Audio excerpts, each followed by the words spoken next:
Globalement, la France a toujours tenu à ce que l'énergie, les routes, la santé, mais l'énergie reste au sein d'une maîtrise par un État régalien.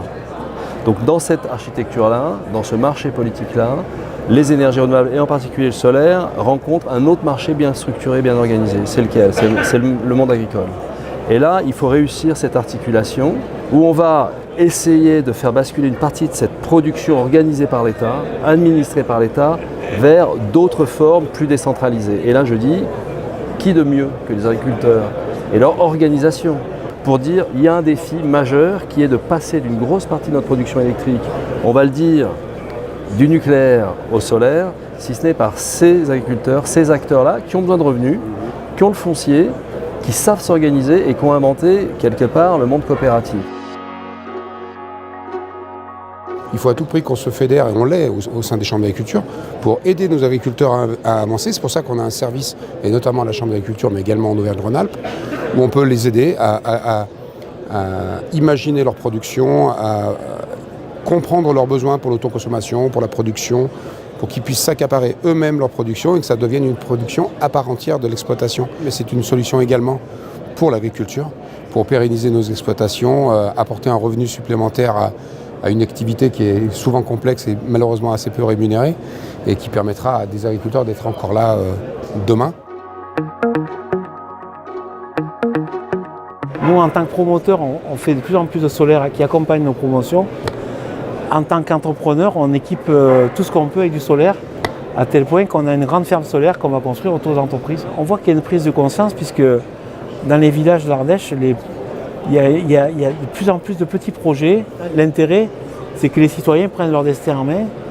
Et outre les individus qui font eux-mêmes leur autoconsommation à partir de leur toit, il y a des collectivités qui lancent des fonds de participation pour qu'un village entier participe à une création d'énergie solaire. On vit une révolution parce que l'information avance, les jeunes générations sont plus éduquées, y compris chez les agriculteurs, et beaucoup plus sensibles aux problèmes environnementaux. Et je pense que les jeunes qui vont arriver après nous, on ne conçoit même plus un projet de travaux publics sans penser à ça, quoi. Avec grand plaisir, on rejoint le cluster Aura. Si on veut accélérer le développement du photovoltaïque, ça sera forcément en collectif.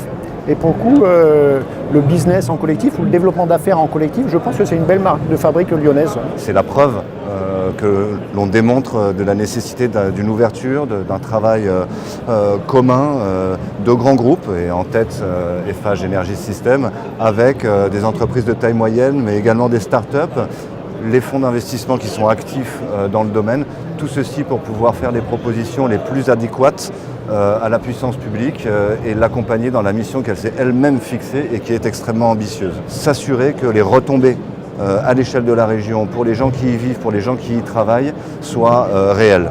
Et c'est en ça que ce partenariat et ce rapprochement est très important. Maintenant, il est important que l'innovation, vous le rappeliez tout à l'heure, émerge. Et en matière de solaire, nous sommes sur un marché tellement récent qu'il y a tant de services à imaginer, il y a tant de services à développer, je dirais, à mettre en œuvre, que nous avons aussi besoin de structures agiles, de type start-up, qui innovent dans des modèles et qui puissent bénéficier au développement de tous. Donc quelque part, je crois que l'intérêt est commun et qu'il ressemble aux enjeux qui sont d'actualité d'une, je dirais, disruption du monde de l'énergie qu'il faut accompagner et non pas subir. Ce qu'on attend, c'est finalement une coactivité qui va rendre le développement de la filière photovoltaïque et l'émergence des projets beaucoup plus rapide, plus fluide et plus sur mesure, alors pour la maîtrise d'ouvrage public et privé.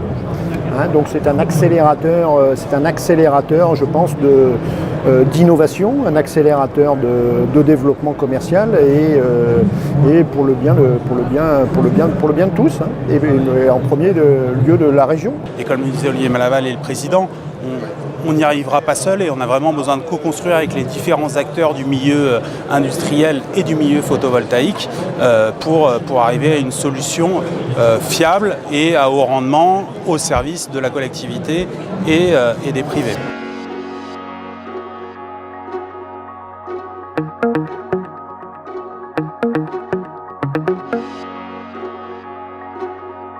Le SMAR a des retenues collinaires, hein, et autour du lac de la Madone, sur la commune de Mornan, on a un grand territoire et où il y a de la pêche, où il y a beaucoup de promeneurs et il y a des parkings pour les voitures. Et là, la première idée, ça a été de dire pourquoi on ne ferait pas des ombrières à parking au lac de la Madone.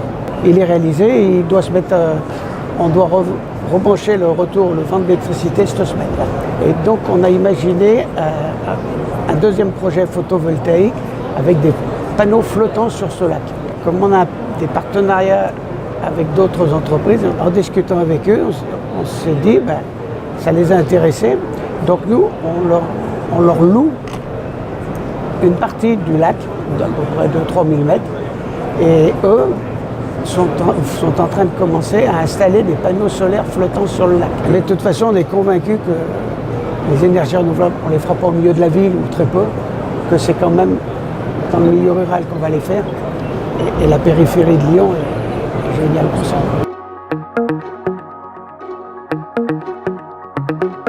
On a la chance en Auvergne-Rhône-Alpes d'être dans une région suffisamment imaginative, me semble-t-il, avec des chambres consulaires et des groupes coopératifs pour, devant nos autorités, pour inventer ces formes qui vont permettre de relever le défi. Et je pense qu'on peut trouver des solutions et Tout à fait. on en voit, il faut simplement les mettre en application.